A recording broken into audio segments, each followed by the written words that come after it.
did my thing around the psychology, the meaning, the emotional stability, the emotional states that people communicate from.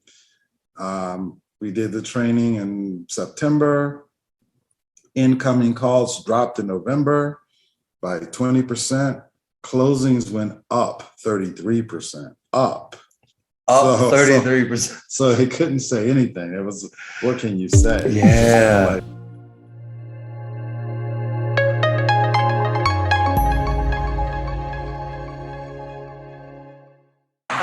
All right. Welcome back to another Leads to Growth podcast.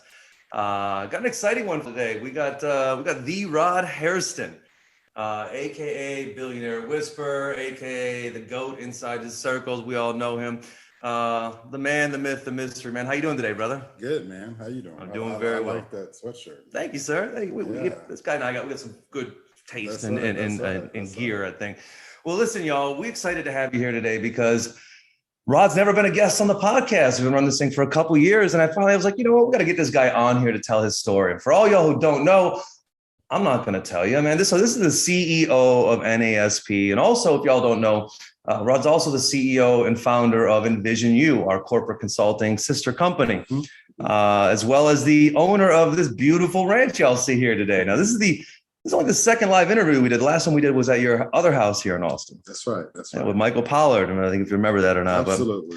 But, well, man, how you doing today? I'm glad to be here, brother. Awesome. Glad to be here. Awesome. Well, man, listen, first off, I want to start off with, how did you get into corporate consulting? Because if y'all don't know, this dude started off in the military. Well, you know, I got out of the military and decided I was not going to work for anyone. And then I was going to start my own business. And I went into the military at 17, went through college in the military, still being enlisted, got out of the Navy after 11 years and didn't know anything about being an entrepreneur, but I had a lot of courage. I had money saved and decided I was going to go for it. Real quick, before he says 11 years in the military, dude was Sailor of the Year. Also, you spent some time working with some notorious Navy groups called the SEALs, maybe? Yeah. I was a mobile comm team, SEAL tactical training instructor. Worked for an admiral, Sailor of the Year. I did really well in the Navy and decided to leverage what I learned there as a civilian.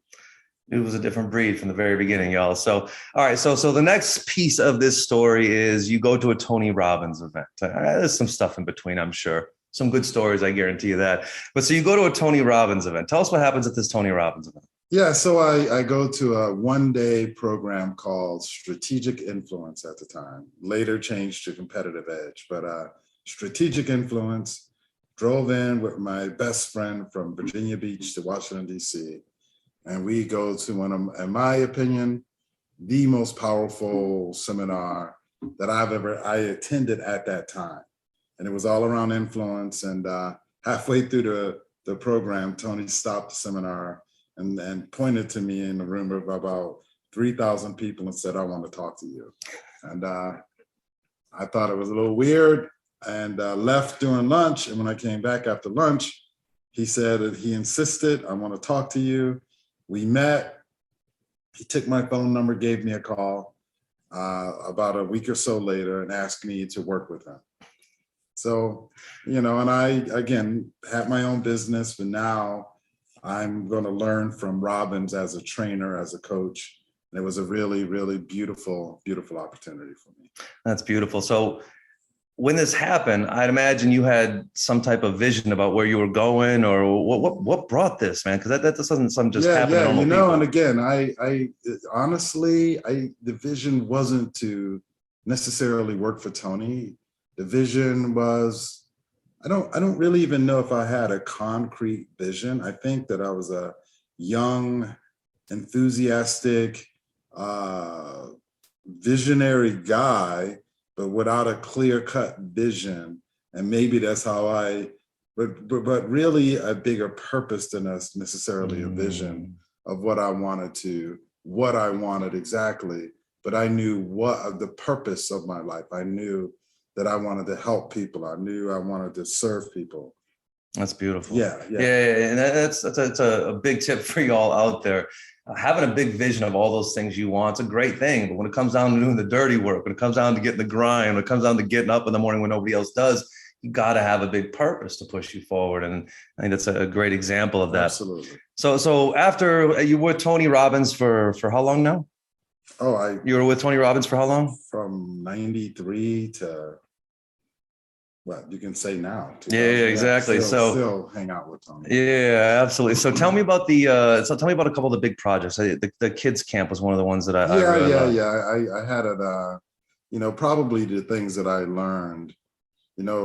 Tony taught influence, and influence, and really the principles around the intrapersonal, how to communicate with myself, and interpersonal, how to communicate with other people, how to really have that strategic empathy, so to speak, but understand the models, right, and approach things from a neutral perspective. And I just remember I learned as a field sales rep and being a leader of that team. And the field sales reps were the people who would go from city to city and do workshops to promote Tony Robbins events. Like, again, the competitive edge, the strategic influence, unlimited power, and you learn influence by just going from city to city and influencing people, right, and selling people to buy tickets, right? So you're going business to business, basically door to door on corporate America, and boom, bringing people to the and then training the team how to do it. And everything was 100% commission. You didn't make a dime if you didn't sell a ticket. We had to sell thousands of tickets in 6 weeks, and that $295 with the sales managers and leaders of the organization saying, you can't close my people or sell my people. So you had to learn influence. You had to get people to buy tickets without selling. Ooh, isn't that relative to today's market? That's right. Yeah, that's beautiful. And so you learn again, it really just comes down to decision and belief that you have the capability, and then practice. Yeah. That's really it. And practice with good intentions. And so, my belief system was, I have to offer $295 worth of value to the people that I'm talking to for a half an hour in order to justify them buying a ticket to go see Tony Robbins for 9 hours. So that was it. And so, salespeople should really think about it that way. And that was early on. So how do I make a $295 per person workshop where each person in the room says, I owe that guy the money that anything he asked for at the end of this workshop, or to go see Tony, I owe him. I wanted to induce reciprocation, not sell. I love that. They left with enough value just from the first interaction. Right. To make a decision that was not even a decision. They had no decision making, right? There was nothing there. I love that. So hustling town to town, being the influencer, selling the king of influence. And how did this then turn to Envision-U and the corporate consulting piece? I want to answer your question. Oh, please. So the second part of that is Discovery Camp, which you just talked about. Thank you. And you have kids from 12 years of age to 18 years of age, all walks, honor students to kids that are in trouble with the law, drugs, so on, et cetera, without their parents, without teachers. You have 1,100 kids from 19 different nations, and you have to hold those kids for 6.5 days. Oof. And Tony didn't want to be there, so I was most parents are struggling with their own 2 to 3 right now. So the parents bought their kids, left them with us, and 6.5 days we had to keep these kids in a room, keep them healthy, keep them safe, support them in learning, having breakthroughs. And again, it's all influence. Yeah. Those kids didn't care about Tony's celebrity. They don't care about their future success at that point, of the vast majority of the room anyway. So in that time, it was, again, hour to hour. So did you change my state? Did you change my state in this hour? And I need to feel good that you're going to change it for the next hour. And you had to do this for 7 days. And you learn influence, and you learn the principles. So from those two things, being a field sales rep and doing discovery camp, year after year after year, anticipating how tough that was going to be, that taught you influence. Absolutely. Yeah, man. Wow. Tell me some of the maybe the names that you got to come and rub elbows with and contact with through the Robbins camp in those early years, the people that had maybe influence on you. Well, Tony, probably more. Joseph McClendon, which is his head trainer, a good friend of mine. I mean, you had Anthony Hopkins, or Sir Anthony Hopkins, come through. Oprah. You had what's the funny story I tell all the time? Christian Slater. You had Serena Williams. You had Andre Agassi. You had all of these people that you had an opportunity to kind of just see and get to meet and watch their vulnerabilities, but then watch how they could turn their intrapersonal sort of intelligence into interpersonal influence. And I really, really, and again, sometimes people just forget to really sit back and take in a moment.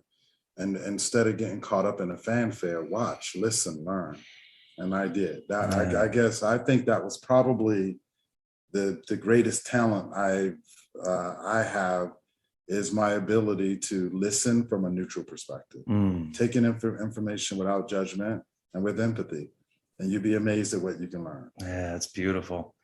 That's beautiful, man. And the names that you mentioned, a lot of them are the ones that we're familiar with, but I've also heard you mention several other ones that were probably no names that we've ever heard of, but they rank on the top of the wealthier people in the country and world list. So how did this turn this beautiful opportunity working with Tony Robbins? How did this pivot to the next phase of your career? Well, so I really loved Tony. I loved the work. And so I wanted to do it all. So I bought a franchise from him. And so I had, and you learn the power of influence, right? That was a very powerful program. 3 12-hour days that you were certified in, and you had to go teach. And so you learned analytical persuasion, you learned NLP, you learned all of these things to really influence at every level. Then being a field sales rep, of course, and having the franchise, and then becoming a trainer, and then moving up to a master trainer. And a master trainer, again, is pretty much, you're doing very, very high level coaching, and almost some levels you're dealing with people who went through therapies, or I had a lot of psychiatrists on my teams who really wanted to learn coaching, right? And really how to align with people versus just giving medicine all the time. Right? Sure. So we and again, I've done it so long, right? I've put in those hours, but I always would renew my thinking. I never thought I knew.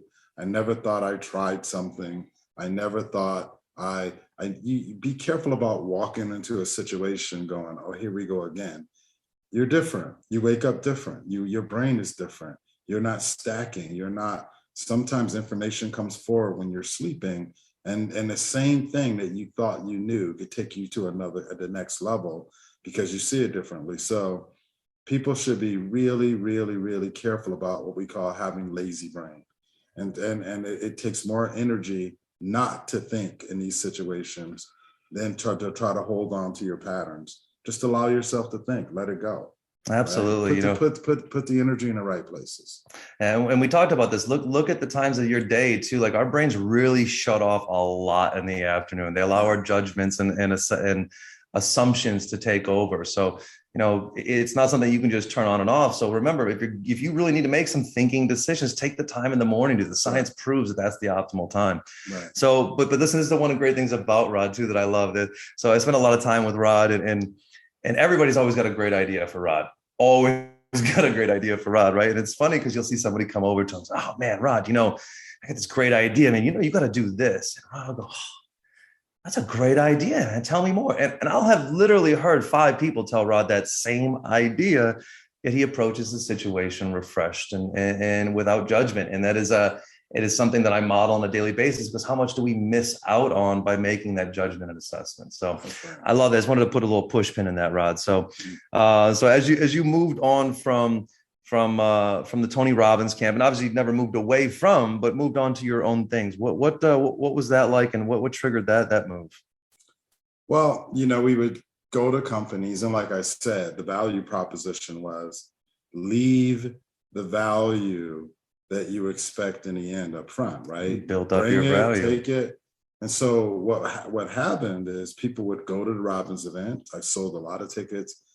But they would say, can you come back and do a keynote for my company? Or what else can you do for us? Right. And I talked to Tony, and I was telling him that I'm getting really busy with clients as a result of promoting the events. And so I can't do 6 weeks all year. And he thought, again, Tony's always behind people that want to go out and build their business. And that's when Envision-U was born. So I would go back, I would promote an event and go back and do an event, and it started sticking. So I started I had to leave the FSR role as the leader of that and really start doing my own clients, because not only was I going in working with these companies, but these companies would start signing 6-month contracts and other things to have you around. Real quick, y'all heard he started serving the cause. He started with the opportunity, the outcome to build the business for Tony. What happens when he led with value? The money followed. That's right. Yeah, always. And so that's how Envision-U was born. And then, of course, you practice. And again, you practice. And again, practice is really looking at every opportunity from a renewed perspective and recognizing that the more I put in intentionally, the more powerfully I'm going to become. Because again, we have infinite opportunity, especially on a mental level. So grew the business to the point where I got into some pretty big clients, Quicken Loans, ABC, Disney, ESPN, which is the same company now, Patterson Dental, Club Corp, Honeywell. You started really now getting in through referrals to some of these big clients. And then you would go from one division to the next.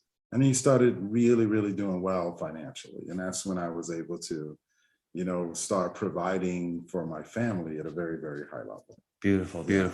So tell me about this Quicken Loans exchange. This is always one fun story, because I started back in the day at Quicken Loans, and I remember going through Quicken Loans after getting out of, I graduated with a marketing degree, and my buddy called me and said, listen, it's the refi boom. You got to come over here. And I was like, okay, I'll make some money with this. And I remember taking the training and going, I'm already done. I'm already sold. Like, I already got my value from the company through the training. Later on, I found this man had something to do with this. So tell me how you got into Quicken Loans. Well, so it's really a great story. I was working with a client in Chicago, doing an event for WLS, which is one of the top radio stations in the world. And it was a great training. And the wife, or the ex-wife of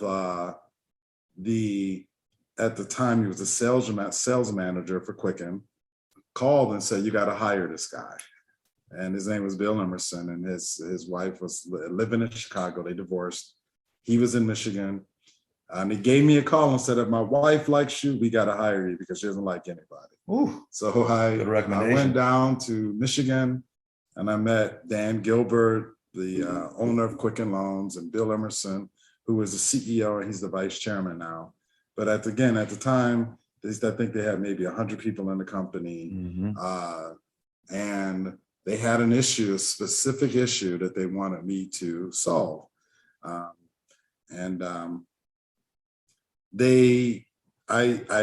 guess I had too much confidence in that I could solve it. And Dan Gilbert said, okay, if you can't, then we don't have to pay you. And I was like, and if I can, I want a piece of the back end. And he thought about it, and he goes, no, we'll pay you. And it was a good thing. because we really blew that out. And the situation was just very quickly that it was a seasonal drop in calls. So every November, the calls would drop by 20% every year, but the closings would drop by over 30%. And they just wanted to make sure that they couldn't do anything with the drop of calls because it was seasonality, but they wanted to make sure that the closing stayed consistent. Sure. It's a lot of money. So we went in, we did the training. We didn't do any strategic training or any, scripts. And they kept coming to me saying, when are we going to get to the real stuff? When are we going to get to the tactical stuff? And I was like, you don't have a tactical problem. Right? You love, like, they're saying the same things. If it's dropping more than the incoming calls, that's an emotional problem. That's a belief. That's not a tactical skill set. Skill set.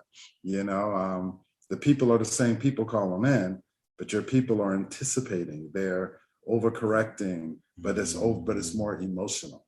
Long story short, they left me alone. I did my thing around the psychology, the meaning, the emotional stability, the emotional states that people communicate from. We did the training in September. Incoming calls dropped in November by 20%. Closings went up 33%. Up 33%. So he couldn't say anything. It was, what can you say? Yeah. It was just kind of like, wow. And so again, Dan saw a good thing, really locked us in for the year. And then it went on and on and on. They invested in our company. So, well, real quick, I want to make sure we got these numbers right. So calls went down 10% as they did every time. 20%. So calls were down 20%, but production went up 33%. It went up 33%. 33. So it's a 53% swing on the swing that way. Yeah. In how many months?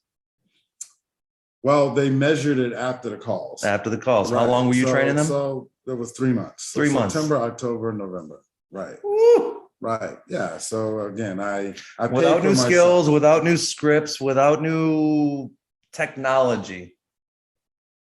Woo. All right. Yeah. It's all again, people buy for emotional reasons and they justify with logic. Absolutely. And you gotta understand the emotional intelligence that you display, that the state that you're in, how you're receiving information, how you're transmitting information. It's all tied to your emotional state. I love it, dude. And so you went on, after just crushing it with the sales team, you went on to doing a lot of work in the culture at Quicken Loans. Yeah. So then, of course, it was really Rock Financial at the time. Rock Financial, correct. And yeah. They sold it to Intuit, and it became Quicken. And that's when I had a lot to do with Bill Emerson, who became CEO. We really did a beautiful job with that culture. We got to the number 2 best place to work behind Fortune Magazine. We got to the number 2 best place to work in Fortune Magazine behind Google. Yeah. And they haven't dropped out of the top 10 since. No. So really being intentional with culture and showing how everything that we do requires that an intentional, aware foundation of the culture that you're doing it from, and understanding that everyone has a culture. Absolutely. Right. I love that. And so listen, I was on a call with somebody recently, and Bill Emerson was on, and I heard Bill say something about Rod's programs. And I was like, all right, well, Rod's coaching all these people. I hear, sir, and I know already, I'm opening this up for the team a little bit. But he said once he took up one of Rod's programs, he never stopped taking another program. And so tell me about how the coaching and the training and the workshops converted to these 45-day programs and our certifications in NASP now. Like that, how did this, because look, I know a ton of people out there who are exceptional in workshops, exceptional for training people, and they're good at that one piece, and they don't get a lot of integration with the rest of the company, other than that top 20% who usually take something and runs with it anyways. Absolutely. So a couple of things. Number one, Tony had an event called Date with Destiny. And in a lot of ways, it was a very, very powerful event. And when a spouse would come without their spouse, or if they came and they were vulnerable, we used to call it Date with Divorce. Because again, the event would create massive contrast. And you're out in Fiji and you're with beautiful people and you have a giant on stage that is taking you through your value system. You call home and your wife is saying, you spent all of our money going on this trip. The dog and the baby ran away again. And you're out in Fiji having a great time, and hangs up. And you think, this is my problem. This is not why I'm not successful. You're in state and she's not, or she's in state and he's not, being back home. So anyway, I started realizing that my team at those programs, I started saying, wait a minute, when you get home, we're not going to make any significant changes. We're not going to judge anybody from this event. In fact, the most important thing about these events is who you are when you're home, not who you are when you're here.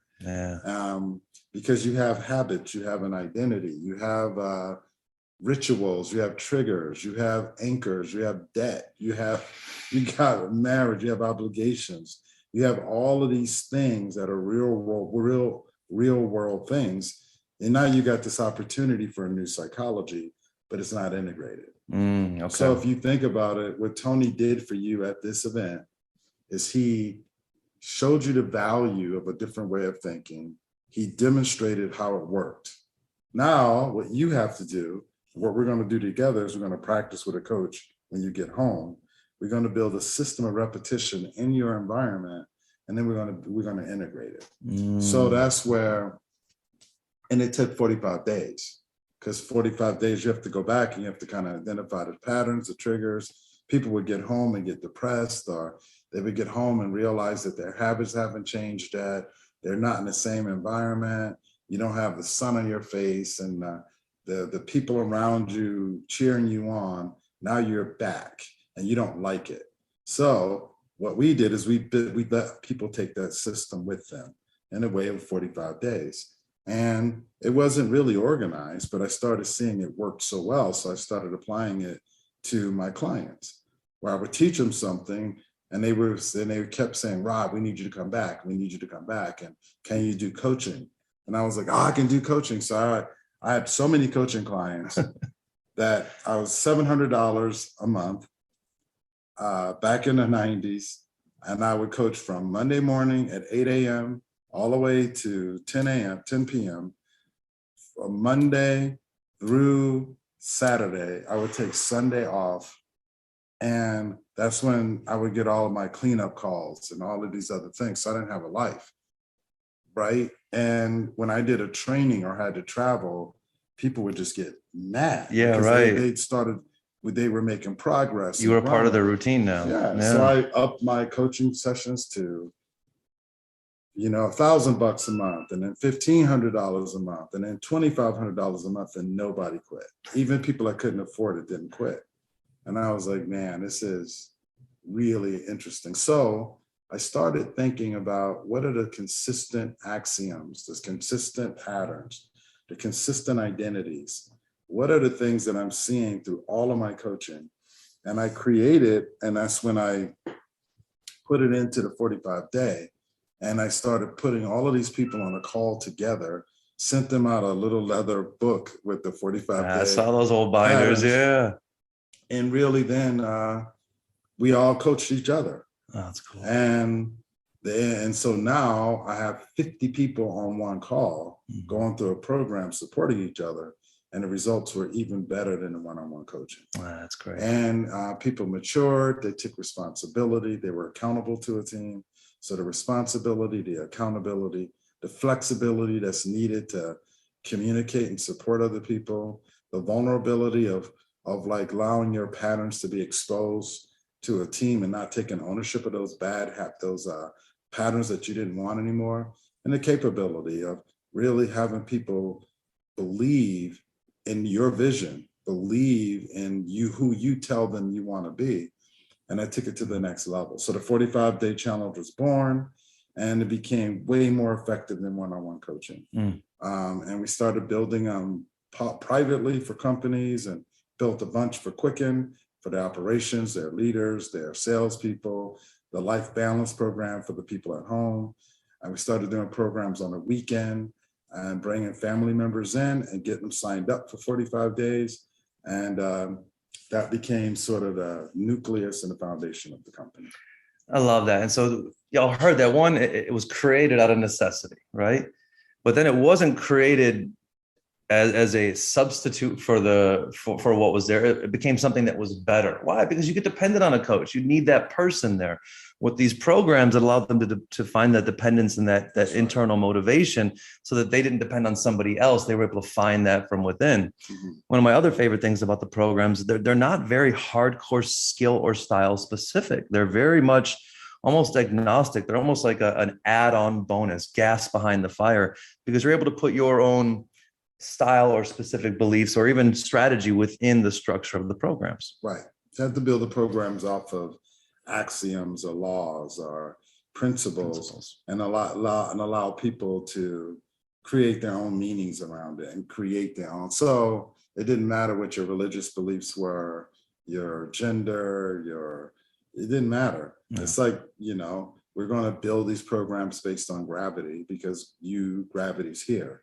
We're going to build these principles based on energy because we get energy every day, right? We're going to build these principles based on sunlight because nobody disputes that the sun is there, even when it's blocked by the clouds. So the models drive the program, and it was designed that way, again, out of necessity, because we were coaching so many different types of people. Absolutely.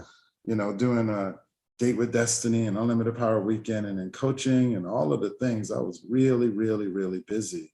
But what it did is it allowed for a framework to touch everyone with the models and the way things were framed. That's beautiful. And this is exactly why the certifications programs are so perfect. I mean, we've got amazing, brand new, fresh SDRs who have never had a day in sales starting there. We've got people who are 10, 15, 20-year experience. We've got Jen Donaldson, who's a CPSP, CPSL grad and M Mastery. And I think she saw her income increase over 30% over the last 12 months. I mean, so I just love the foundation of the programs and where we're going with NASP now. So tell me a little bit more about Envision-U and what y'all's main focus at Envision-U, our sister corporate consulting company.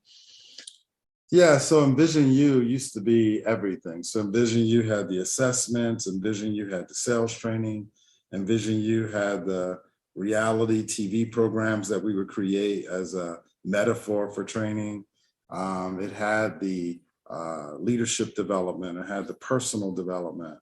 And, being around billionaires Dan was growing and financial genius and really a business genius.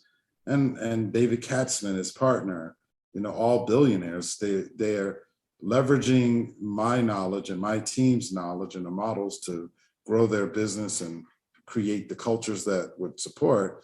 And in return, they would give us really great advice. And the advice was, be careful about putting all of these assets under one brand because the content is too good. You're helping too many people.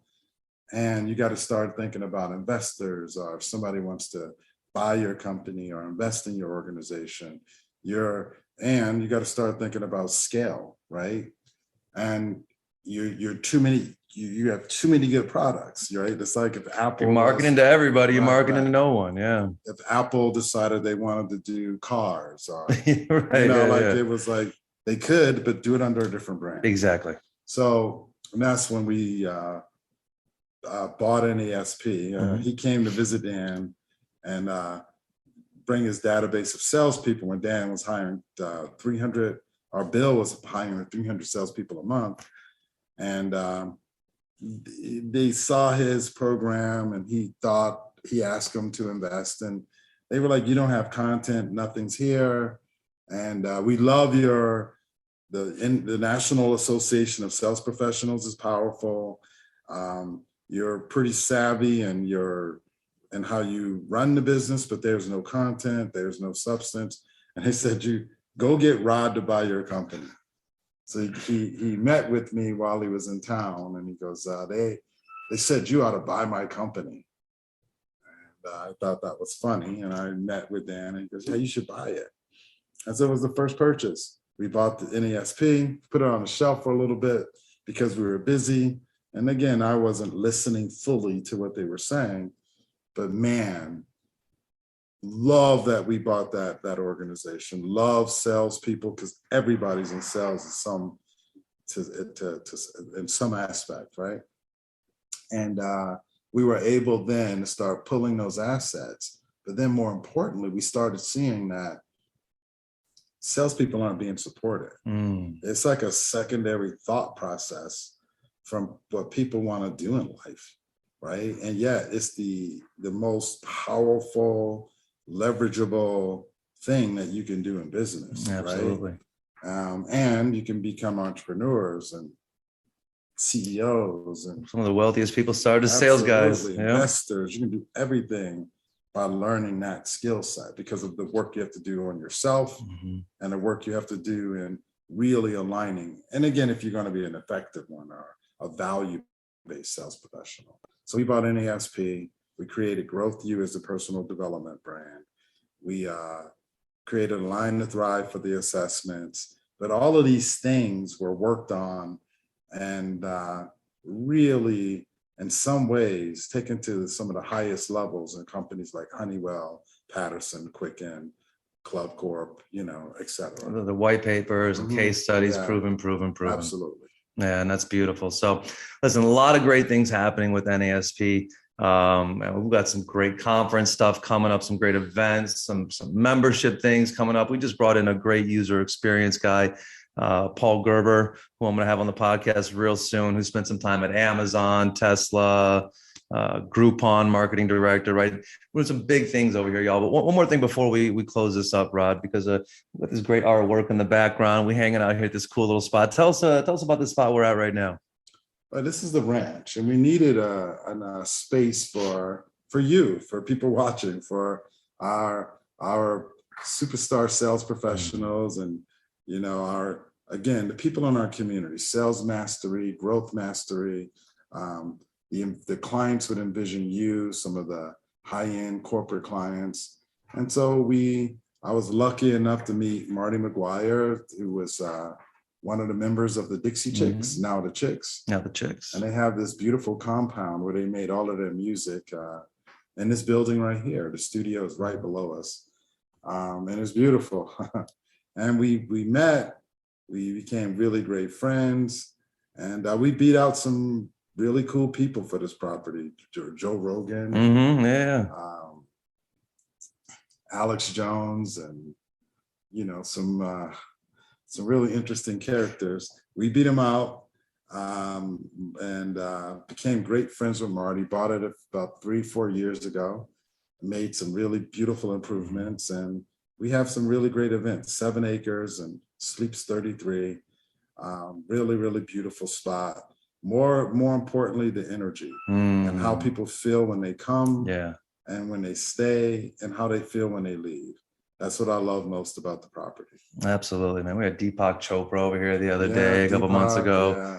And names go on and on. But listen, we're just Matthew. Austin's not a bad spot over here, man. We doing all right. So come through and visit. We got the ranch. We'll open up the invitation soon. But we also gonna start doing some more podcasts here live in the ranch and invite some of our awesome local business, local Austin VPs of sales, and get some of these great Austin salespeople in here and have some great conversations. So Rob, man, thank you so much for joining us. I really appreciate you, brother, man. Yeah, we'll do this again soon. And we got a lot more coming from y'all. Thank you so much for being here. Don't forget, down below, click on all them stars and tune in for the next one. That's us with Leads to Growth and the National Association of Sales Professionals. We'll see y'all later.